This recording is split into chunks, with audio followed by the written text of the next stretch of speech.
Can I ask you what kind of stuff was going on? Um, of all types. There was religious trauma, there was child, there was physical, there was emotional. Is that typical for the Amish community? You know, part of what happens when I talk about why I escape is far too often people respond with this, well, but you could have just left on Rumspringa, which is a stereotype, the idea that we get to go out and experience the world and then make a decision without any repercussions. In 2004, when I was 19, I escaped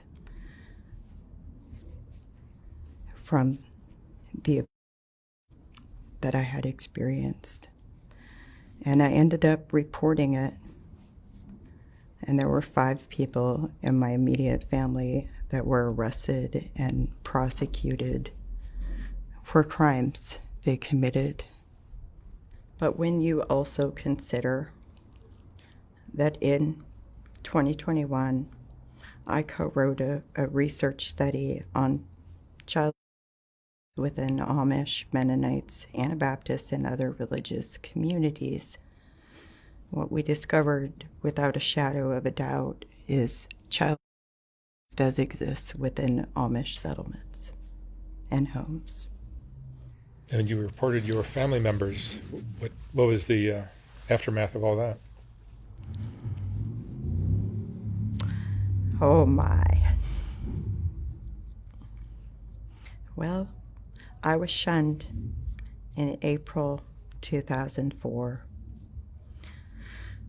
I was told by the English neighbor that I was put in the Vaughn. The Vaughn is like a status. And then they practiced Maidong, which is the shunning. And it's interesting because, when I was baptized, I promised that I wouldn't tell church business to outsiders. And putting somebody in the Vaughn is church business. But it is very interesting that the neighbor had to tell me that they put me in the Vaughn. And then it is interesting how they wrote letters on behalf of the perpetrators and how they rallied around them and how some of them even got up on the witness stand and testified for them. People that knew me were being questioned by law enforcement about my whereabouts because apparently the settlement that I escaped from, they couldn't contact social services or DHS or, any of the people that would investigate child. They couldn't contact them. But they could call local law enforcement with blatant lies about me when it was physically impossible for me to be there doing what they said I was doing. I ended up joining the Army to get out of that state because first I moved. When I escaped on February 16, 2004, I wasn't too far from the settlement I escaped from.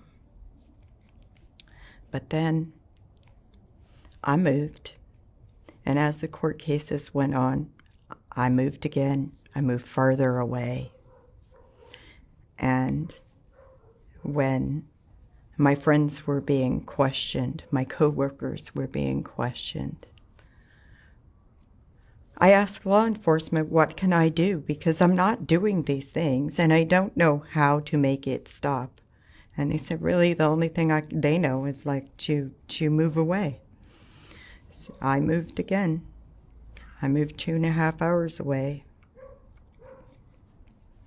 And then I moved again. And then I moved again. And I still wasn't any closer than 2.5 hours away. And yet, when I went to the gas station to get gas one day, there's a whole van load of Amish people sitting right there. And maybe they didn't know that I was there. I don't know. But at that point, it solidified the idea that I need to leave the state. I legally changed my name, and I joined the Army, and the Army took me out of Wisconsin. The Army also gave me a different perspective, different set of values, introduced me to a whole bunch of different people. And there's a whole genetic component where there's an entire database that covers Amish, Mennonites, Hutterites, and their specific genetic disorders. It even delineates it by Amish or Mennonite or Hutterite. Furthermore, there's even specific genetic disorders that run in my family. And From inbreeding? they call it the founder effect in research. Primarily, it's because for almost 400 years, when we split from the Mennonites, because the Mennonites didn't practice shunning right, we've been marrying our second and third cousins for almost, sometimes fourth and fifth and sixth cousins for almost 400 years. And when that happens, you get the recessive traits becoming dominant, and that can result in genetic disorders. But anyways, the point is, that is my culture. That is my heritage. It's in me, and I can't outrun that. Do you talk with your family at all? — 2018 was the last time I spoke to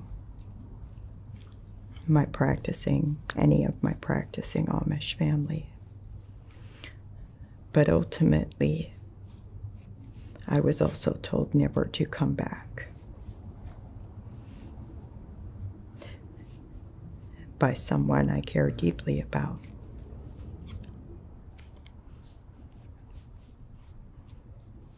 But I also think that's part of the harm of shunning, because shunning inherently tears apart families. Shunning demonizes people. And what leads me to that conclusion is that, other people who were also shunned from that settlement, they can attend funerals that I'm asked to stay away from. They can attend funerals and walk through and view the dead, as is customary for our culture. But I was sent an escort of 12 men to tell me I'm not allowed to walk through and view my brother that passed away in 2004, because it's my fault that they went to prison and that they can't be here for his funeral. So it's only fair that I'm not allowed to view my brother that passed away. And I'd ask you to ask yourself, where do you stand on the issue of combating abuse? Where do you stand on this issue? What actions have you taken to prevent it from happening? Are you part of the problem or part of the solution? Choose wisely. You can't be both. All right, Mary, thank you very much.